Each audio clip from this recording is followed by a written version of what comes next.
ഈ സീസൺ അവസാനിക്കുന്ന സമയത്ത് വിന്നർ എന്നുള്ള സാധനം നിങ്ങൾ പ്രഡിക്റ്റബിൾ ആയിട്ട് നിൽക്കുന്ന ഒരാളായിരിക്കത്തില്ല വിന്നർ. അതായത് ഇന്ന വ്യക്തി വിന്നർ ആകുമെന്ന് നിങ്ങളുടെയൊക്കെ മനസ്സിനകത്തൊരു ഒരു മൊത്തത്തിലൊരു ഓവറോൾ ഒരു സ്പന്ദനം ഉണ്ടല്ലോ. ആ സ്പന്ദനത്തിനപ്പുറമൊക്കെ അട്ടിമറിയിൽ മറ്റൊരാൾ ഇതിൻ്റെ വിന്നറായിട്ട് മാറും. അത് എന്താവും എന്നുള്ള കാര്യം അതൊരു നാടകീയമായ രീതിയിൽ നിങ്ങൾക്ക് ഇതിൻ്റെ ഗ്രാൻഡ് ഫിനാലെ നിങ്ങൾക്ക് മനസ്സിലാവും. ഒരു കാര്യം ഒന്ന് മുൻകൂട്ടി ഞാൻ പറയാം, അനീഷ് ആൻഡ് ടീംസിന് എല്ലാവിധ ആശംസകളും ഞാൻ മുൻകൂട്ടി തന്നെ നേരുന്നു. ഓക്കെ, ബാക്കിയൊക്കെ ഇതിൻ്റെ ഫിനാലെ കഴിയുമ്പോഴേക്കും നിങ്ങൾക്കത് മനസ്സിലാവും. നിങ്ങൾക്ക് അനുമോളെക്കുറിച്ചും അനീഷിനെക്കുറിച്ചും നിങ്ങളുടെ അഭിപ്രായം താഴെ കമന്റ് ബോക്സിൽ രേഖപ്പെടുത്താം. ഹലോ ഗൈസ്, വെൽക്കം, വണക്കം. എല്ലാ ബിഗ് ബോസ് പ്രേക്ഷകർക്കും ഈ വീഡിയോ കാണാം. നിങ്ങൾ ആരുടെ ഫാനാണെങ്കിലും ഇപ്പോൾ നിലവിൽ മത്സരം ഏതാണ്ട് അവസാനിച്ച മട്ടിലാണ്. അതുകൊണ്ട് തന്നെ നിങ്ങൾക്ക് എല്ലാവർക്കും വേണ്ടിയിട്ടുള്ളൊരു വീഡിയോ ആണ്. അതിനകത്ത് 2 ഘട്ടമായിട്ടാണ് ഈ ഒരു വീഡിയോ വരുന്നത്. അതിനകത്ത് ഒന്നാമത്തെ കാര്യം, ഈ സീസണിൻ്റെ ഇനി 1-2 ദിവസത്തിനകത്ത് നമുക്ക് അതിൻ്റെ വിന്നറിനെ അറിയാം. ഈ സൺഡേ ആകുമ്പോഴേക്കും നമുക്ക് അതിൻ്റെ വിന്നറിനെ അറിയാം. എന്തായിരുന്നാലും ആ ഒരു പ്രസ്തുത വിന്നറിന് മുൻകൂട്ടി തന്നെ എല്ലാവിധ ആശംസകളും നേരുന്നു. നിങ്ങൾ പ്രേക്ഷകരെല്ലാവരും നിങ്ങൾ ഇഷ്ടപ്പെടുന്ന ആ ഒരു കണ്ടസ്റ്റൻറ്റിനെ വിജയിപ്പിക്കാൻ വേണ്ടി വോട്ടുകൾ ചെയ്യുക. ഓക്കെ, വോട്ടുകൾ ചെയ്ത് വിജയിപ്പിക്കുക. അത് ഇപ്പോൾ ഒരുപാട് ചോദ്യം ഇൻസ്റ്റാഗ്രാമിൻ്റെ അകത്ത്, ഇൻബോക്സിൻ്റെ അകത്ത്, വാട്സാപ്പിൽ അറിയുന്നവർ നേരിട്ടൊക്കെ വിളിച്ച് ചോദിക്കുന്നുണ്ട്. അത് ആരാണ് ജയിക്കാൻ സാധ്യതയുള്ളത്, ആരാണ് ജയിക്കാൻ സാധ്യതയുള്ളത് ചോദ്യം എന്നോട് ചോദിക്കാറുണ്ട്. ഒരിക്കലും എനിക്കതിനെക്കുറിച്ച് അറിയില്ലല്ലോ. നമുക്കൊരിക്കലും പറയാൻ വേണ്ടിയിട്ട് പറ്റുന്ന കാര്യമൊന്നുമില്ല. എങ്കിലും ഞാൻ ഒരു കാര്യം ഉറപ്പിച്ച് പറയാം, ഇതുവരെ ഉണ്ടായിരുന്ന ഒരു തരംഗം, ഒരു പൾസ്, അത് മൊത്തത്തിൽ മാറും. ഈ സീസൺ അവസാനിക്കുന്ന സമയത്ത് വിന്നർ എന്നുള്ള സാധനം നിങ്ങൾ പ്രഡിക്റ്റബിൾ ആയിട്ട് നിൽക്കുന്ന ഒരാളായിരിക്കത്തില്ല വിന്നർ. അതായത് ഇന്ന വ്യക്തി വിന്നർ ആകുമെന്ന് നിങ്ങളുടെയൊക്കെ മനസ്സിനകത്തൊരു ഒരു മൊത്തത്തിലൊരു ഓവറോൾ ഒരു സ്പന്ദനം ഉണ്ടല്ലോ. ആ സ്പന്ദനത്തിനപ്പുറമൊക്കെ അട്ടിമറിയിൽ മറ്റൊരാൾ ഇതിൻ്റെ വിന്നറായിട്ട് മാറും. അത് എന്താവും എന്നുള്ള കാര്യം അതൊരു നാടകീയമായ രീതിയിൽ നിങ്ങൾക്ക് ഇതിൻ്റെ ഗ്രാൻഡ് ഫിനാലെ നിങ്ങൾക്ക് മനസ്സിലാവും. അത് അപ്പം തന്നെ മനസ്സിലാക്കിയാൽ മതി. അതിൽ കൂടുതലൊന്നും എനിക്ക് പറയാൻ പറ്റില്ല. എന്നാലും ഒരു കാര്യം ഒന്ന് മുൻകൂട്ടി ഞാൻ പറയാം, അനീഷ് ആൻഡ് ടീംസിന് എല്ലാവിധ ആശംസകളും ഞാൻ മുൻകൂട്ടി തന്നെ നേരുന്നു. ഓക്കെ, ബാക്കിയൊക്കെ ഇതിൻ്റെ ഫിനാലെ കഴിയുമ്പോഴേക്കും നിങ്ങൾക്കത് മനസ്സിലാവും. ഞാനിപ്പോഴും പറയുന്നു, ഈ സീസൺ, അതായത് സീസൺ 7, ഇപ്പം എന്നെ സംബന്ധിച്ചിടത്തോളം എന്നെ യൂട്യൂബിൻ്റെ അകത്ത് കാണുന്ന എൻ്റെ എല്ലാ പ്രിയപ്പെട്ട സുഹൃത്തുക്കളോടും എന്നോട് വിയോജിപ്പും അതുപോലെ തന്നെ സപ്പോർട്ടും ഒക്കെ തന്ന് നിങ്ങൾ പല വിഷയങ്ങളിലും നിങ്ങൾക്ക് ചിലപ്പോൾ എന്നോട് അനുകൂലവും പ്രതികൂലവുമായിട്ടുള്ള നിലപാടുകളുണ്ടാവും. അത് വേണമല്ലോ, തീർച്ചയായിട്ടും വേണമല്ലോ. എല്ലാത്തിനും ഞാൻ പറയുന്നത് തന്നെ ശരി എന്നുള്ള നിലപാട് എനിക്കുമില്ല. ചിലപ്പോൾ തെറ്റുകൾ പറ്റാം. അങ്ങനെയാണെങ്കിലും ഈ ബിഗ് ബോസിലൂടെയാണല്ലോ നമ്മുടെ ഒരു എൻട്രി, ഈ ഒരു യൂട്യൂബിൻ്റെ മേഖലയിലേക്കുള്ള ഒരു എൻട്രി. അതിനുശേഷം തുടർച്ചയായിട്ടുള്ള എല്ലാ സീസണുകളും ഇങ്ങനെ വീഡിയോ കവർ ചെയ്ത് വന്നു. അതിനുശേഷം ഈ സീസണിൻ്റെ അകത്ത് മനഃപൂർവ്വമായിട്ട് ഒരു പിൻവാങ്ങൽ എടുത്തതിൻ്റെ കാരണം, ശരിക്കും പറഞ്ഞാൽ ഒരു മെൻ്റൽ ഹെൽത്തിനെ അത് ഭയങ്കരമായിട്ട് ബാധിക്കും. മറ്റ് പല ആൾക്കാരെയും പല സീസണുകളിലും പറയാറുണ്ട്, നിങ്ങൾ ഈ സീസണുകളൊന്നും കാണരുത്, കണ്ടുകഴിഞ്ഞ് നിങ്ങളുടെ മനസ്സിന് ബാധിക്കാൻ സാധ്യതയുണ്ട്. കഴിഞ്ഞ ദിവസങ്ങളിൽ എൻ്റെ ഇൻബോക്സിലേക്ക് വന്ന മെസ്സേജ് എനിക്കിവിടെ കാണിക്കാൻ കഴിയത്തില്ല, കാണിക്കുന്നത് ശരിയുമല്ല. ഒരുപാട് പേർ അവർക്ക് മാനസികമായിട്ട് അങ്ങോട്ട് പറ്റുന്നില്ല, എന്തോ എനിക്ക് ഭയം തോന്നുന്നു, എനിക്ക് പേടി തോന്നുന്നു എന്നൊക്കെ പറഞ്ഞുകൊണ്ട് പല ആൾക്കാർ, ഇത് ബഹുഭൂരിപക്ഷം ഇത് മെസ്സേജ് അയച്ചിരിക്കുന്നത് അനുമോളുടെ സപ്പോർട്ട് ചെയ്യുന്ന ഒരു ആകുലതപ്പെട്ട ആൾക്കാരൊക്കെയാണ്. ഭയങ്കരമായിട്ടാണ് ഞാൻ അനുമോൾ വിജയിക്കാത്തല്ല അവിടുത്തെ വിഷയം. ഈ ഒരു മനുഷ്യരെ അത് എന്തുമാത്രം ബാധിച്ചിരിക്കുന്നു, ഈ ഒരു ഷോ എത്രമാത്രം ബാധിച്ചിരിക്കുന്നു. ഞാൻ അവിടെയാണ് ഈ സീസൺ കാണാത്തത് കൊണ്ട് എൻ്റെ മെൻ്റൽ ഹെൽത്തിനെ അത് അഫക്റ്റ് ചെയ്യാത്തതിനെ ഓർത്ത് സത്യം പറയാൻ സന്തോഷിക്കുന്നത്. വേറൊന്നുമല്ല, ഇതൊരു ഗെയിം ഷോ ആണെന്നൊക്കെ നമ്മൾ പറഞ്ഞിരുന്നാലും അതിനകത്ത് ഒരു ചെറിയൊരു തരത്തിൽ നമ്മളതിനകത്ത് ഇടപഴകി നിന്ന് കഴിഞ്ഞാൽ ചില വ്യക്തികളിലോട്ട് നമുക്ക് അറിയാതെ നമുക്ക് അവരോട് താല്പര്യം തോന്നും. അങ്ങനെ തോന്നുമ്പോഴേക്കും നിങ്ങൾ പറയുന്ന പോലെ ബയാസ്ഡ് ആയിട്ട് പറയുന്നു എന്നുള്ള രീതിയിലേക്കൊക്കെ എത്തും. പക്ഷേ ഈ സീസൺ പുറത്തുനിന്ന് മാത്രം ചില ഇത് വെച്ചിട്ട് മാത്രം അവലോകനം നടത്തുകയും ചെയ്യുകയും ചെയ്ത് ഞാൻ റിവ്യൂ ചെയ്തിട്ടില്ല. ആൾക്കാർ ഇൻഫ്ലുവൻസ് ചെയ്യുന്ന രീതിയിലേക്ക് നിങ്ങൾ ഇന്ന ആളിനെ തന്നെ വോട്ട് കൊടുക്കൂ എന്ന് ഞാൻ പറയത്തില്ല. അതൊക്കെ നിങ്ങളുടെ തന്നെ വിട്ടു. മുൻകാലങ്ങളിലൊക്കെ ആണെങ്കിലും ചിലപ്പോൾ പറഞ്ഞിട്ടുണ്ടാവാം. ബട്ട് അത് ഞാൻ ഒരിക്കലും ആവർത്തിക്കത്തില്ല, താല്പര്യമില്ല.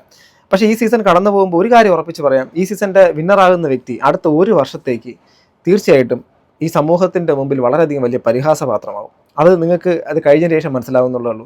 ഇനി അങ്ങോട്ടുള്ള സീസണുകൾ മിക്കതും അങ്ങനെ തന്നെ ആവാനാണ് സാധ്യത. കാരണം അത് ആരുടെയും കുറ്റമൊന്നുമല്ല. ഒന്നാമത്തെ കാര്യം, ബിഗ് ബോസ് എന്നുള്ളൊരു ഷോ ജനങ്ങളുടെ മുമ്പിൽ എക്സ്പോസ്ഡ് ആയൊരു ഷോയാണ്. അതായത് ജയിക്കാൻ വേണ്ടിയിട്ട് അകത്ത് കളി മാറ്റിയതിന് ശേഷം ഭയങ്കരമായിട്ട് ഡ്രാമാറ്റിക് ആയിട്ടുള്ള മൊമെന്റ്സ് ബിഗ് ബോസ് ഹൗസിനകത്ത് നടക്കുകയും അതിനുശേഷം പുറത്ത് അതുമായിട്ട് ബന്ധപ്പെട്ട് സാധാരണ പ്രേക്ഷകർ തമ്മിലടിപ്പിക്കുകയും അവരെ തമ്മിൽ വിദ്വേഷവും ഹെയ്റ്റും വാരി സ്പ്രെഡ് ചെയ്യിപ്പിക്കുകയും സൈബർ ബുള്ളിങ് എന്നുള്ള സാധനം വളരെ രൂക്ഷമായ രീതിയിലേക്ക് പ്രകടിപ്പിക്കുകയൊക്കെ ചെയ്യുന്ന രീതിയിലേക്ക് എത്തും.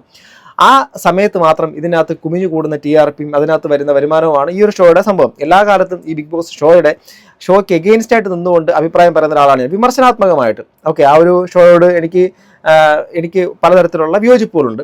പക്ഷേ ചില വിയോജിപ്പുകളൊക്കെ അവർ പരിഹരിച്ചിട്ടുണ്ട്. ഈ സീസൺ കടന്നു പോകുമ്പോൾ കഴിഞ്ഞ സീസണിൻ്റെ അകത്ത് തന്നെ കുറച്ചധികം ഇതിൻ്റെ അകത്ത് പുറകിൽ നിന്ന് കള്ളക്കളികൾ കളിച്ച അല്ലെങ്കിൽ അതിന് വേണ്ടിയിട്ട് സപ്പോർട്ട് ചെയ്ത ചില അഴിമതികൾ കാണിച്ച ആൾക്കാരെയൊക്കെ കറപ്റ്റായിട്ടുള്ള ആൾക്കാരൊക്കെ ഈ സീസണിൻ്റെ അകത്ത് നിന്ന് പുറത്താക്കി എന്നുള്ള കാര്യം വളരെ സന്തോഷാർഹമായ കാര്യമാണ്. അപ്പോൾ അങ്ങനെ ഒരു കുറ്റമറ്റ രീതിയിൽ ഈ സീസൺ പോകുമെന്ന് വിശ്വസിക്കുന്നു. നോക്കാം, ഇത് ഈ സീസൺ കഴിയുമ്പോൾ മനസ്സിലാക്കാൻ കഴിയുള്ളൂ. അപ്പം നിലവിൽ കുറേയധികം PR ആരോപണങ്ങൾ, അങ്ങോട്ടും ഇങ്ങോട്ടും സംഭവങ്ങൾ. ഞാൻ ഒരു കാര്യം ഉറപ്പിച്ച് തന്നെ പറയാം, PR എല്ലാവർക്കും ഉണ്ട് കേട്ടോ. ഇതിനകത്ത് PR ഇല്ലാത്തവരായിരുന്നില്ല. ഇതിനകത്ത് നമുക്ക് PR ഇല്ലേ എന്നിനിപ്പോൾ ആര് പറഞ്ഞാലും അത് അംഗീകരിക്കാൻ വേണ്ടിയിട്ട് പറ്റത്തില്ല. എല്ലാവർക്കും PR ഒക്കെ ഉണ്ട്, അത്യാവശ്യം എല്ലാവർക്കും PR ഉണ്ട്. അവർ PRകളുടെ കണക്കുകളും മറ്റുള്ള കാര്യങ്ങളും ഇതൊക്കെ നമ്മൾ എത്ര പറഞ്ഞാലും ആരും വിശ്വസിക്കത്തില്ല. പണ്ട് കാലം മുതലേ പറയുന്നതുകൊണ്ട്. പക്ഷേ ഇന്ന് കുറച്ച് ആൾക്കാർക്ക് ഇങ്ങനെ ഒരു ബോധം വെച്ചു, ഇതിനകത്ത് എവിടെ PR എവിടെ വർക്ക് ചെയ്യും, എവിടെയൊക്കെ റിയൽ ആയിട്ടുള്ള സംഭവം വരും. എങ്കിലും സാധാരണ പ്രേക്ഷകരുടെ ഒരു തരംഗം ഉണ്ടാവുമല്ലോ, അവർക്കൊരു താല്പര്യം ഉണ്ടാവുമല്ലോ, ഇത് എന്തിന് വോട്ട് ചെയ്യണമെന്നൊക്കെ ഉള്ള സംഭവം. അപ്പോൾ അതൊക്കെയാണ്. അപ്പം ഈ സീസണിൻ്റെ ഒരു അട്ടിമറി തീർച്ചയായിട്ടും ഗ്രാൻഡ് ഫിനാലേക്ക് നിങ്ങൾക്ക് കാണാൻ വേണ്ടിയിട്ട് കഴിയുന്ന ആ അട്ടിമറിയിലൂടെ ബാക്കിയുള്ളതെല്ലാം പുറത്തു വരട്ടെ. ആദില മിഡ് വീക്ക് എവിക്ഷനിലൂടെയൊക്കെ ആദില പുറത്തായി എന്നറിഞ്ഞു. വളരെ നൂറ അവിടെ കുറച്ചുകൂടെ കയറി വരാൻ സാധ്യത ഉണ്ടെന്ന് തോന്നുന്നു. ഇനി എന്തായിരുന്നാലും ഇനിയുള്ള അവശേഷിക്കുന്ന 2 ദിവസം, ആ 2 ദിവസം കൊണ്ട് വിന്നറിലേക്ക് എത്തും. അപ്പോൾ പിന്നെ ചില ആൾക്കാരുടെ ചില സ്ഥലങ്ങളിലുള്ള സംഭവം എന്ന് വെച്ചാൽ ഈ വോട്ട് പിടുത്തവുമായിട്ട് ബന്ധപ്പെട്ടിട്ടാണ്. വോട്ട് പിടുത്തം, ഹോസ്പിറ്റലിൽ പോകുന്ന സ്ഥലങ്ങളിലുള്ള ആൾക്കാരോട്, രോഗികളോട് വോട്ട് പിടിക്കുന്നു. മറ്റേ ഇത് വോട്ടെന്ന് പറഞ്ഞാൽ പബ്ലിക്കിൽ നിന്ന് തന്നെയാണ്. ക്യാമ്പയിൻ നടത്തിയോ അല്ലാതെയോ വോട്ട് പിടിക്കുക എന്നുള്ള കാര്യം ആര് ചെയ്തിരുന്നാലും അതൊക്കെ ഒരു ഗെയിം ഷോയുടെ ഭാഗമാണ്. അതൊക്കെ അവർക്ക് ഔചിത്യപൂർവ്വം അവർക്ക് ഇഷ്ടമുള്ള രീതിയിൽ കാണിക്കാം. എന്തായാലും കള്ളവോട്ട് ചെയ്യാൻ വേണ്ടിയിട്ട് പറ്റത്തില്ലല്ലോ, വോട്ട് തന്നെ വേണമല്ലോ. അപ്പോൾ അവരെ എങ്ങനെ വേണോ ആർജിക്കാം, താല്പര്യമുള്ളവരടുത്ത് നിന്നൊക്കെ ചോദിക്കാം, വോട്ട് ചെയ്യിപ്പിക്കാം, കളിക്കുന്നവർ ജയിക്കട്ടെ എന്നുള്ളത് മാത്രമാണ് എൻ്റെ ഒരു പോളിസി. പിന്നെ ഞാൻ തുടക്കത്തിൽ പറഞ്ഞു വന്ന കാര്യത്തിൻ്റെ ഇടയിലുള്ളത്, അത് കുറേയധികം ആൾക്കാരുടെ മനസ്സിനെ തകർത്തിരിക്കുന്നു ഈ ഷോ എന്നുള്ള കാര്യം. ഈ സീസൺ കടന്നു പോകുമ്പോഴും അത് ഭയങ്കരമായിട്ട് എവിഡൻ്റ് ആയിട്ട് നിൽക്കുന്നു. പിന്നെ സോ കോൾഡ് പുരോഗമനവാദികളുടെ ഈ ബിഗ് ബോസ് റിവ്യൂസ്, അപ്പം അവരുടെ സംഭവം, അവരുടെ ഓരോരുത്തർക്കും ഓരോ നിലപാടുകളുണ്ടാവും. അവരുടെ നിലപാട് ഇനി തീർച്ചയായിട്ടും സ്വാഗതം ചെയ്യേണ്ടതാണ്. സമൂഹത്തിൻ്റെ അകത്ത് വിഭിന്നമായ അഭിപ്രായം ബിഗ് ബോസിൻ്റെ അകത്ത് നല്ല എല്ലാ സ്ഥലങ്ങളിലും ഉണ്ടാവും. പക്ഷേ ഇതിനകത്ത് ചില കാര്യങ്ങൾ എന്ന് പറഞ്ഞാൽ ചില വ്യക്തികൾ, ഇപ്പം നമ്മൾ പുരോഗമനപരമായി ചിന്തിക്കുന്ന ആൾക്കാർക്ക് തെറ്റുപറ്റും, അതുപോലെ തന്നെ റിഗ്രസീവായിട്ട് ചിന്തിക്കുന്ന ആൾക്കാർക്കും തെറ്റുപറ്റാം. റിഗ്രസീവായിട്ടുള്ള ആൾക്കാർ 24/7 അവർ തെറ്റുകളിലൂടെ മാത്രം സഞ്ചരിക്കും. അവർ ചെയ്യുന്നത് മുഴുവൻ തെറ്റാണെന്ന് പറയാൻ നമ്മൾ മനുഷ്യരാണെന്ന് ഞാൻ വിശ്വസിക്കുന്നില്ല. എല്ലാ തെറ്റുകളും പറ്റുന്നൊരു മനുഷ്യരാണ് നമ്മൾ. അപ്പോൾ തെറ്റുകൾ റിഗ്രസീവായിട്ട് നിൽക്കുന്ന ആൾക്കാരെയും തെറ്റുകളിലൂടെ പോയായിരുന്നാലും അവരെവിടെയെങ്കിലും ഒരു ശരി ചെയ്താൽ അതിനെ നമ്മൾ അംഗീകരിക്കണം. അതല്ലാതെ ഇവിടുത്തെ സോ കോൾഡ് പുരോഗമനവാദികളായിട്ടുള്ള ആൾക്കാരുടെ റിവ്യൂസിൻ്റെ അകത്തൊക്കെ അവർ ചില ആൾക്കാരെ ശരിക്കും പറഞ്ഞാൽ അവരുടെ ഭാഗത്ത് ഒരു തരത്തിലും ന്യായമില്ല. ഇവർ വാദിക്കുന്ന ആൾക്കാർക്ക് മാത്രമാണ് ന്യായം. അതായത് ഒരു ബയാസ്ഡ് ആയിട്ടുള്ള ഒരു സംഭവമാണ്. അവരുടെ എലമെന്റ് ഇന്ന ആൾക്കാരിൽ മാത്രമേ ഒതുങ്ങുള്ളൂ. അവരെന്ത് ചെയ്താലും അതിന് ന്യായീകരിക്കാൻ കാരണങ്ങളുണ്ടാവും. എന്നാൽ ഇവർ ചെയ്യുന്ന എല്ലാ കാര്യത്തിനെയും തെറ്റാണെന്ന് പറയാൻ വേണ്ടിയിട്ടും ഇവർക്ക് വാഗ്ധോരണികൾ ഉണ്ടാവും. ഇതാണ് നമ്മുടെ സമൂഹത്തിൻ്റെ അകത്തുള്ളൊരു ഒരു ബയാസ് സ്റ്റേറ്റ് എന്ന് പറയുന്ന സാധനം. ഇത് ഈ പുരോഗമനവാദികൾക്കിടയിൽ പോലും ഉണ്ടല്ലോ. പുരോഗമനവാദികളുടെ തന്നെ ഗ്രൂപ്പുകളുണ്ട്. അത് തന്നെ 1ഉം 2ഉം പല ഗ്രൂപ്പുകളായിട്ടൊക്കെ അടിച്ചു പിരിഞ്ഞ് പല ഗ്രൂപ്പുകളായിട്ട് മാറിയിട്ടുള്ളതുകൊണ്ട് അവർ തമ്മിൽ അടിക്കുന്ന കാഴ്ചകൾ നമ്മൾ കാണുന്നുണ്ട്. എന്തായിരുന്നാലും കുഴപ്പമില്ല. എന്ത് കാര്യമാണെങ്കിലും ഒരു ഇൻ ബിറ്റ്വീൻ ഉണ്ടല്ലോ, ഇടയ്ക്ക് നിന്ന് നോക്കുന്നതായിരിക്കും എപ്പോഴും ഞാൻ ശ്രമിക്കുന്നത്, എൻ്റെ ഒരു കാഴ്ചപ്പാട്. അല്ലാതെ ഒരു റിഗ്രസീവായിട്ടുള്ള കാഴ്ചപ്പാടുള്ള ഒരു വ്യക്തി ലോകത്തിൻ്റെ അവസാനം വരെ റിഗ്രസീവ് ആയിരിക്കും എന്നൊരു ചിന്തയോ, അല്ലെങ്കിൽ ഇപ്പോൾ കുലസ്ത്രീ, കുലപുരുഷൻ, മറ്റത് മറിച്ചതാണെങ്കിലും മനുഷ്യനായിട്ട് കണ്ടു കഴിഞ്ഞാൽ ബിഗ് ബോസ് എന്നുള്ള ഷോ എന്ത് മെസ്സേജാണ് സമൂഹത്തിന് കൊടുക്കുന്നത്? സമൂഹത്തിന് യാതൊരു തരത്തിലുള്ള ഒരു ഗുഡ് മെസ്സേജോ ഒന്നും കൊടുക്കാത്തൊരു ഷോയ്ക്കകത്ത് നിന്ന് പ്രത്യേകിച്ച് ഭയങ്കര മെസ്സേജ് വരും എന്നുള്ള കാര്യം ഇവിടെയാണ് നമുക്ക്. പിന്നെ നാഴികയ്ക്ക് 40 തൊട്ട് ലാലേട്ടൻ വന്ന് പറയുന്നുണ്ടല്ലോ, ഇത് കുടുംബ പ്രേക്ഷകർ കാണുന്ന ഷോയാണ്, ഇതിനകത്ത് ഇങ്ങനെ കാണിക്കാൻ വേണ്ടിയിട്ട് പറ്റത്തില്ല. ലൈവ് ഷോ എന്ന് പറഞ്ഞാൽ ഒരു ദിവസത്തിന് മുമ്പ് എടുത്ത വീഡിയോ അടുത്ത ദിവസമാണല്ലോ എഡിറ്റ് ചെയ്ത് പുറത്തു വിടുന്നത്. അങ്ങനെയാണെങ്കിൽ ഈ സമൂഹത്തിൻ്റെ പുറത്തേക്ക് വരാൻ, സമൂഹത്തിൽ പറയാൻ പാടില്ലാത്ത കാര്യങ്ങൾ അകത്തു നിന്ന് പറഞ്ഞ കണ്ടസ്റ്റൻസിൻ്റെ ആ ഒരു കാര്യങ്ങൾ എന്തിനു പുറത്തു വിട്ടു? അത് ഒരു ദിവസത്തിന് മുമ്പേ കണ്ട ആൾക്കാർക്ക് അത് എഡിറ്റ് ചെയ്ത് കട്ട് ചെയ്തിട്ട് നല്ല മെസ്സേജുകൾ മാത്രമുള്ള കാര്യങ്ങൾ പുറത്തു വിട്ടാൽ പോരെ? ഒരുപാട് കാര്യങ്ങൾ അവർ നല്ലത് ചെയ്യുന്നുണ്ട്, അതൊരിക്കലും പുറത്ത് വിടുകയില്ല. എന്നാൽ അവർ ചെയ്യുന്ന ഏറ്റവും മോശമായിട്ടുള്ളത് അവർക്ക് നെഗറ്റീവ് വരും എന്നുള്ള കാര്യം എടുത്ത് പുറത്ത് വിടുകയും ചെയ്യും. എന്നിട്ട് ലാലേട്ടനെ പോലുള്ള ഒരു മഹാനടനെ കൊണ്ട് പറയിപ്പിക്കും ഇത് കുടുംബ പ്രഷർ കാണുന്ന സംഭവമാണ്. അതായത് ഒരു സാധാരണ കാണുന്ന കാണികളുടെ പ്രഷറിനെ കൂട്ടി അവരുടെ മാനസിക നിലയെ താളം തെറ്റിച്ച് ഇമോഷണലി അവരെ വല്ലാതെ കൊല വിളിച്ച് അതിൻ്റെ അകത്ത് നിന്ന് നേടുന്ന നേട്ടമാണ് ഈ ഒരു ഷോയിലൂടെ ഉണ്ടാകുന്നത്. ഒരു സാഡിസ്റ്റ് ലെവലിലുള്ള ചിന്താഗതി നമ്മുടെ ഉള്ളിലുള്ളതിനെ വീണ്ടും വീണ്ടും കൂട്ടുക എന്നുള്ളതിനപ്പുറത്തേക്ക് ഒരു തരത്തിലും വേറൊരു തരത്തിലൊരു സോഷ്യൽ മെസ്സേജ് കൊടുക്കാത്ത ഷോയിൽ നിന്ന് പുരോഗമനം എന്നുള്ള സാധനം നമ്മൾ ഒരുപാട് പ്രതീക്ഷിക്കുന്നത് തന്നെ അത് എത്രമാത്രം വ്യർത്ഥകമാണ് എന്നുള്ള കാര്യമാണ്, എനിക്ക് നിരർത്ഥകമാണെന്നുള്ളതാണ് എനിക്ക് പറയാനുള്ളത്. ഇതൊക്കെയാണ് പൊതുവിലുള്ള സംഭവം. അതുകൊണ്ട് ഈ സീസൺ കടന്നു പോകുമ്പോൾ ഈ സീസൺ കാണാത്തത് കൊണ്ട് തന്നെ എനിക്ക് ഇങ്ങനെ ചിരിച്ചുകൊണ്ടും വളരെ വളരെ മാന്യമായ രീതിയിൽ നിങ്ങളോട് സംസാരിക്കാനും കഴിയും. മറിച്ച് അതിൻ്റെ അകത്ത് തന്നെ ആകർഷണമായിട്ട് ആ വലയത്തിൻ്റെ അകത്ത് ഞാനും പെട്ടിരുന്നെങ്കിൽ ആ ലൂപ്പിൻ്റെ അകത്ത് കിടന്നുകൊണ്ട് ഇങ്ങനെ ചില ആൾക്കാരൊക്കെ സംസാരിക്കുന്നത് പോലെയൊക്കെ ഭയങ്കരമായ ആക്രോശിച്ചുകൊണ്ടൊക്കെ പറയാം. കാരണം ഈ സീസണിൻ്റെ അകത്ത് കടന്നു പോകുമ്പോൾ എനിക്ക് അഭിമാനിക്കാൻ വേണ്ടിയിട്ട് പറ്റുന്ന കാര്യം, ഈ സീസണിൻ്റെ അകത്ത് ഞാൻ അനീഷിനെ സപ്പോർട്ട് ചെയ്തിട്ടുണ്ട്, അനുമോളെ സപ്പോർട്ട് ചെയ്തിട്ടുണ്ട്, ആദില നൂറെ സപ്പോർട്ട് ചെയ്തിട്ടുണ്ട്, മറ്റ് പല കണ്ടസ്റ്റൻസിനെ സപ്പോർട്ട് ചെയ്തിട്ടുണ്ട്. ഇവരെ എല്ലാവരെയും ഞാൻ വിമർശിച്ചിട്ടുണ്ട്. ഒരാളെ പോലും എടുത്തു പറഞ്ഞ് അവർ ചെയ്ത നല്ല കാര്യങ്ങൾ കാണാതെ പോവുകയും ചെയ്തിട്ടില്ല. എന്നാൽ ഇപ്പം ബ്ലാങ്കറ്റിൻ്റെ അകത്ത് മറ്റേ പുതപ്പിൻ്റെ കേസിൽ പറഞ്ഞതും മറ്റ് ആരിനെ കുറിച്ച് പറഞ്ഞത് എല്ലാ കാര്യത്തിനകത്ത് വ്യക്തമായ സ്റ്റേറ്റ്മെൻറ്റ്സ് ഒക്കെ ഞാൻ പറഞ്ഞിട്ടുണ്ട്. അനുമോൾക്കെതിരെ പല കാര്യങ്ങൾ, അനുമോളുടെ ഈ പറഞ്ഞ ഇറിഗ്രസീവ് ആയിട്ടുള്ള പല ആശയങ്ങൾക്കെതിരെ. എന്നാൽ അവരെ കൂട്ടത്തോടെ വേട്ടയാടുന്ന സമയത്ത് ഒരു മനുഷ്യനാണല്ലോ വേട്ടയാടുന്നത്, ഒരു കൂട്ടം മനുഷ്യർ. അപ്പോൾ അതിനെ അഡ്രസ്സ് ചെയ്ത് പോകാൻ ഞാൻ ശ്രമിച്ചിട്ടുണ്ട്. അനീഷിനെ തുടക്കത്തിൽ എനിക്ക് ഗെയിമറായിട്ട് ഇഷ്ടപ്പെട്ടിരുന്നു. പക്ഷേ അദ്ദേഹത്തിൻ്റെ ചില കാര്യങ്ങൾ വരുന്ന സമയത്ത് വിയോജിപ്പുകളുണ്ട്. എങ്കിലും അവിടെ നിൽക്കുന്ന ബിഗ് ബോസ് സീസൺ 7 അകത്ത് ഒരു ഗെയിമർ ഉണ്ടായിരുന്നു എന്ന് പറയാൻ അത് അനീഷ് മാത്രമായിരിക്കും. അതിന് യാതൊരു അത് അടിവരയിട്ട ഒരാളാണ് അനീഷിന്. പക്ഷേ ചില കാര്യങ്ങളിലൊന്നും ലാസ്റ്റ് വന്ന സമയത്ത് അനീഷയ്ക്ക് കുറച്ചുകൂടെയൊക്കെ റോങ് സൈഡിലേക്ക് കയറി കളിച്ചു. ആ ഒരു ഗെയിമിനോടൊക്കെ എനിക്ക് വ്യക്തിപരമായ താല്പര്യക്കുറവുണ്ട്. ഇനി അദ്ദേഹത്തിന് ഇഷ്ടപ്പെടുന്ന ആൾക്കാർ, പല ആൾക്കാരും വിമർശനാത്മകമായിട്ടാണെങ്കിൽ എന്നെ വിമർശിച്ചിട്ടുണ്ട്. ഞാൻ അതിനെ സ്വാഗതം ചെയ്യുന്നു. കാരണം എൻഡ് ഓഫ് ദ ഡേ ഈ സീസൺ കടന്നു പോകുമ്പോഴേക്കും ഇതുവരെ ഉണ്ടായിരുന്ന സീസണെ പോലെയും അത്രയും പോലും ആകൃഷ്ടമല്ലാത്ത ഒരു തരത്തിലും ഒരു ഇമ്പാക്റ്റും ഉണ്ടാക്കാത്തൊരു സീസൺ കടന്നു പോകുമ്പോൾ സ്വാഭാവികമായിട്ടും ഇതിൻ്റെ അകത്ത് നിൽക്കുന്ന പല കണ്ടസ്റ്റൻസിനെ ഇറങ്ങി ഒരു 2 മാസം കഴിയുമ്പോൾ തന്നെ നിങ്ങൾ മറക്കാനുള്ള സാധ്യത വളരെ കൂടുതലാണ്. മുൻകാല സീസണുകൾ ഇപ്പം ഈ സീസൺ കടന്നു പോയി കഴിഞ്ഞാൽ ഇതിനകത്ത് കൂടുതൽ ചിലപ്പം ആൾക്കാർ ശ്രദ്ധിക്കാൻ വേണ്ടിയിട്ട് പോകുന്ന പേരുകൾ, അതിൽ നമ്പർ 1 ആയിട്ട് വരാൻ വേണ്ടിയിട്ട് പോകുന്നത് അനീഷും അല്ല, അനുമോളും അല്ല. ഞാൻ അടിവരായിട്ട് പറയാം, ആദിലയും നൂറയും മാത്രമായിരിക്കും. ഈ സീസണിൻ്റെ അകത്ത് ഒരു ഇമ്പാക്റ്റ് ഉണ്ടാക്കിയിട്ടുള്ളത് ആദിലയും നൂറയാണ്. അത് നിങ്ങൾക്ക് വഴിയേ മനസ്സിലായിക്കോളും. കാരണം ഒരു കാരണവശാലും അത് അനുമോളെന്ന് വെച്ചാൽ ഓൾറെഡി സെലിബ്രിറ്റി സ്റ്റാറ്റസുള്ള സെലിബ്രിറ്റി ആയിട്ട് ഒരു വിമനാണ്. അവർ ഓക്കെ സെലിബ്രിറ്റി ആണ്, ഓക്കെ, അത് സ്റ്റാർ മാജിക്കിൽ. പിന്നെ അനുമോളെ കുറിച്ച് അറിയുന്ന ഒരുപാട് സുഹൃത്തുക്കളോട് എന്നോട് സംസാരിച്ചിരുന്നു. അനുമോള് സഫർ ചെയ്ത് ഞാൻ പലപ്പോഴും ചിന്തിച്ചിട്ടുണ്ട്, ഈ അനുമോൾ ബിഗ് ബോസ് ഹൗസിൻ്റെ അകത്ത് ഇങ്ങനെ പിടിച്ച് നിൽക്കുന്നു എന്നുള്ളത്. പക്ഷേ ഇതിനെക്കാട്ടിൽ അപ്പുറത്തെ കഷ്ടപ്പെട്ട് കള്ളിയെന്നും മറ്റേതെന്നും മറിച്ചെന്നുള്ള വിളി കേട്ടിട്ടും കല്ലുപോലെ നിന്നൊരു പെൺകുട്ടിയെക്കുറിച്ച് ഞാൻ കേട്ടു. അത് സ്റ്റാർ മാജിക്കിലാണ്. എന്തൊക്കെ അപവാദങ്ങളും ഒക്കെ ആ കുട്ടി അവിടെ അനുഭവിച്ചിട്ടുണ്ടെന്നുള്ള കാര്യം കേട്ടപ്പോൾ ഇതിൻ്റെ അപ്പുറത്ത് അനുഭവിച്ചിട്ട് ആൾ പിന്നെ ഇത് കേട്ടിട്ട് എന്തോ മാറാനാ, ഒന്നും സംഭവിക്കത്തില്ല, അത്രയും വിൽ പവർ ഉണ്ടാക്കി എടുത്തുന്നുള്ളതാണ്. അനുമോളെ കുറിച്ച് ഒരുപാട് കാര്യങ്ങൾ അറിഞ്ഞു. ഓക്കെ, അപ്പോൾ അങ്ങനെ ആ അനുമോളാണ് നിൽക്കുന്നത്. അപ്പോൾ അനുമോൾ ഓൾറെഡി സെലിബ്രേറ്റ് ചെയ്യപ്പെട്ട സെലിബ്രിറ്റിയാണ്.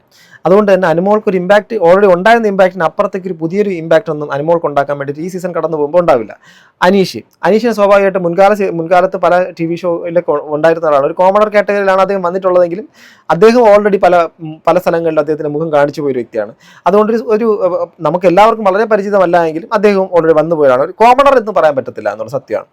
എങ്കിലും പുള്ളിക്കാരൻ മുൻകാല സീസണുകളിലെ പല കണ്ടസ്റ്റൻസിൻ്റെയും ക്രിഞ്ച് മൊമെന്റ്സ് എടുത്തുകൊണ്ടുവന്ന് വീണ്ടും അപ്ലൈ ചെയ്തു. എങ്കിലും അതിൽ കൂടുതൽ പുള്ളിയെക്കുറിച്ച് എല്ലാവരും പറയുന്നൊരു കാര്യമാണ്, ആരെയും അനാവശ്യമായിട്ട് പേഴ്സണലി അറ്റാക്ക് ചെയ്തിട്ടില്ല, മോശം വാക്കുകൾ ഉപയോഗിച്ചിട്ടില്ല. അതിനൊക്കെ വളരെ വെൽ ബിഹേവ്ഡ് ആയിട്ട് പെരുമാറി എന്നുള്ള കാര്യമൊക്കെ സീരിയസ്ലി അത് വളരെ നല്ല കാര്യമല്ലേ, അതൊക്കെ അക്സെപ്റ്റബിൾ ആണ്. എന്നാലും അദ്ദേഹത്തിൻ്റെ പുറത്തുള്ള ഫാൻസ് ഭയങ്കര ടോക്സിക് ആയിട്ട് തന്നെയാണ് പെരുമാറുന്നത്. അതിന് യാതൊരു സംശയവും വേണ്ട. അതിപ്പോഴും ഞാനത് തന്നെ പറയുന്നു.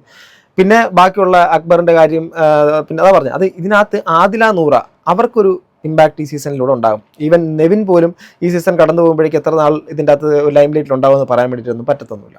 ആകെ ഉള്ളതെന്ന് വെച്ചാൽ അനീഷ്, പിന്നെ എന്താ പറയുക, ആദില നൂറ, ദെൻ അനീഷ്, ഇവർ രണ്ടുപേരായിരിക്കും ഇനി അങ്ങോട്ട് നമ്മുടെ മുമ്പിൽ കുറച്ചെങ്കിലും ഇതിനകത്ത് ഒരു ലൈം ലൈറ്റ് നിൽക്കുന്നത്. ഈവൻ ഇനി ഫോർച്ചുനേറ്റ്ലി ഓർ അൺഫോർച്ചുനേറ്റ്ലി, ഇത് പറയാൻ കാര്യം ഇതിൻ്റെ അകത്തുള്ള കളികൾ അങ്ങനെ ആയതുകൊണ്ടാണ്. അവസാന നിമിഷം അനുമോളെങ്ങാനും കപ്പടിക്കുകയാണെങ്കിൽ, അനുമോൾ കപ്പടിച്ച് കഴിഞ്ഞാൽ അടുത്ത ഒരു വർഷവും പേരുദോഷവും കേട്ട് അടുത്ത സീസൺ എത്തുമ്പോഴേക്കും ചില ആൾക്കാർ പറയുമ്പോൾ മണ്ടി, മറ്റത് മറിച്ചത്, ഏറ്റവും ടാർണിഷ് ചെയ്ത്, തേജോവധം ചെയ്ത്, വ്യക്തിഹത്യ ചെയ്ത്, അങ്ങേയറ്റം മോശമാക്കി മറ്റുള്ള ആൾക്കാരെക്കുറിച്ച് ഇവർ ഇങ്ങനെ സൈബർ ബുള്ളിങ് ചെയ്യുന്നു എന്ന് പറയുന്ന ആൾക്കാർ തന്നെ ഇവരെ ഇതൊക്കെ മോശമായിട്ടൊക്കെ പറയാൻ വേണ്ടിയിട്ട് പ്രഖ്യാപനം നടത്തുകയും ചെയ്യുന്ന ഒരു കാര്യം ഭയങ്കര രസമാണ്. പുരോഗമനിസ്റ്റുകളും കൂടെയൊക്കെയാണ് പറയുന്നത്. ഭയങ്കര രസമാണ്. അവരുടെ പുരോഗമനത്തിലൂടെ നോക്കുമ്പോഴേക്കും ഇവർ ഏറ്റവും റിഗ്രസീവ് ആയിട്ടുള്ള ആളാണ്. റിഗ്രസീവ് ആയിട്ടുള്ള ആൾക്കാർ ഒരിക്കലും നമ്മൾ നല്ലത് പറയാൻ പാടില്ല. അവരെ ഏറ്റവും മോശമായ വാക്കുകൾ പറയണം. എന്നിട്ട് ഈ പ്രോഗ്രസീവ്നെസ് എന്ന് പറയുന്ന ആൾക്കാരെല്ലാവരും കൂടെ ഈ റിഗ്രസീവ് എന്ന് തോന്നിപ്പിക്കുന്ന ആളെ അങ്ങ് അറ്റാക്ക് ചെയ്യണം. അവരെ അങ്ങോട്ട് വൃത്തികേടുകളും മോശം വാക്കുകളും പറഞ്ഞ് അതിൽ മനം കൊണ്ട് കുളിർക്കുന്ന ഒരു കൂട്ടം പുരോഗമനിസ്റ്റുകൾ. അടിപൊളി പുരോഗമനമാണത് കേട്ടോ. റിഗ്രസീവ് ആയിട്ടുള്ള ഒരാളെ ഭയങ്കരമായിട്ട് കൂട്ടാക്രമണം നടത്തുന്ന സോക്കോൾഡ് പുരോഗമനവാദികൾ റിഗ്രസീവ് ആയിട്ടുള്ള ഒരാളാണ്. അതായത് ഒരു കഴിവില്ലാത്തവരെ, ഒരു അബലനായിട്ടുള്ള ഒരാളെ, ഒരു കൂട്ടം ബുദ്ധിയുള്ള, ഏറ്റവും നല്ല വിവരമുണ്ടെന്ന് സ്വയം ചിന്തിക്കുന്ന ഒരു കൂട്ടം ആൾക്കാർ തന്നെ അങ്ങ് ബുള്ളി ചെയ്ത് അതിൽ സന്തോഷിക്കുകയും ഞങ്ങൾ വളരെ പുരോഗമനപരമായിട്ടുള്ള ആൾക്കാരാണെന്ന് പറയുകയും ചെയ്യുന്ന ഒരു പ്രത്യേകതരം പുരോഗമനം. അതെല്ലാം ബിഗ് ബോസിൻ്റെ അകത്തുള്ള ഷോയിൽ നിന്നാണല്ലോ വരുന്നത് ആലോചിക്കുമ്പോഴാണ്. അതുകൊണ്ട് തന്നെ എനിക്ക് എൻ്റെ മെൻ്റൽ പീസ്, മെൻ്റൽ ഹെൽത്ത്, ഈ സാധനം എല്ലാം ഈ സീസണിൻ്റെ അകത്ത് തല വെച്ച് കൊടുക്കാത്തതുകൊണ്ട് കിട്ടി. അതുകൊണ്ട് നിങ്ങളും ഇനി നെക്സ്റ്റ് സീസണൊക്കെ വരുന്ന സമയത്തെങ്കിലും ആ തരത്തിലൊന്ന് ബിഹേവ് ചെയ്താൽ നിങ്ങൾ എൻ്റെ ഇൻബോക്സിന് അകത്ത് അയച്ചേക്കുന്നത് പോലെ മാനസികമായിട്ട് പല വിഷമവും തോന്നുന്നത് പറയുന്ന അടക്കമുള്ള കാര്യങ്ങൾ നിങ്ങൾക്ക് ഒഴിവാക്കാൻ വേണ്ടിയിട്ട് പറ്റും. ഇതൊരു ടോക്സിക് ഷോയാണ്. 100 ദിവസവും നിങ്ങളിത് കാണുവാണെങ്കിൽ നിങ്ങൾ 100 ദിവസം നിങ്ങൾക്ക് ഡിപ്രഷൻ ടാബ്ലറ്റ് കഴിക്കേണ്ടി വരുന്ന രീതിയിലേക്ക് പോകും. കാരണം അത്രമേൽ ടോക്സിക്കാണ് ഈ ഒരു ഷോ. അതുകൊണ്ട് ഇത് കാണുന്നതും കാണാത്തതൊക്കെ നിങ്ങളുടെ വ്യക്തിപരമായ താല്പര്യം. ഏറ്റവും കൂടുതൽ TRP റേറ്റിംഗ് TVR റേറ്റിംഗ് ഉള്ള ഒരു ഷോ എന്ന് പറയുന്നത് മറ്റ് ഇന്ത്യൻ ഭാഷകളിൽ ഹിന്ദിയിൽ അടക്കമുണ്ടെങ്കിലും ഏറ്റവും കൂടുതൽ ടോപ്പ് റേറ്റഡ് ആയിട്ട് നിൽക്കുന്നത് നമ്മുടെ സ്വന്തം മലയാള നാട്ടിൽ. ഞാൻ ബിഗ് ബോസ് കാണാറില്ല, നിങ്ങൾ കാണാറുണ്ടോ എന്നുള്ള കമൻറ്റുകൾ വരുന്നിടത്ത് ഏറ്റവും കൂടുതൽ ആൾക്കാർ മലയാളികളാണ് ഈ ഷോ കാണുന്നുള്ള കാര്യം ചിന്തിക്കണം. സോ ഗൈസ്, ഒന്നും പറയാനില്ല. എന്തായാലും വിജയശ്രീ ലാളിതരായിട്ട് ആരൊക്കെ വരുന്നു എന്നുള്ള കാത്തിരുന്ന് തന്നെ കാണേണ്ടതാണ്. ഫസ്റ്റ് റണ്ണറപ്പ് ആരാവും, നിങ്ങളുടെ പ്രഖ്യാപനം എന്താണ്, നിങ്ങളുടെ വിശ്വാസത്തിൽ ആരായിരിക്കും ഈ സീസണിൽ കപ്പടിക്കുക, താഴെ കമൻറ്റ് ബോക്സിൽ രേഖപ്പെടുത്തുക. ഏറ്റവും നല്ല മികച്ചൊരു പ്ലെയർ ആരാണ്, പുറത്താക്കപ്പെട്ട കണ്ടസ്റ്റൻസിൽ ഇന്ന വ്യക്തിയോടെ ഉണ്ടായിരുന്നെങ്കിൽ ചിലപ്പോൾ ടോപ്പ് 5 എത്താൻ കഴിവുള്ളായിരുന്നു എന്നൊക്കെ തോന്നുന്ന ആരെങ്കിലുമൊക്കെ ഉണ്ടോ എന്ന് നിങ്ങൾ ഒന്ന് പറയുക. നിങ്ങൾക്ക് അനുമോളെക്കുറിച്ചും അനീഷിനെക്കുറിച്ചും നിങ്ങളുടെ അഭിപ്രായം താഴെ കമൻറ്റ് ബോക്സിൽ രേഖപ്പെടുത്തുക. അടുത്തൊരു വീഡിയോ വീണ്ടും കാണുന്നത് ഗൈസ്, ബൈ.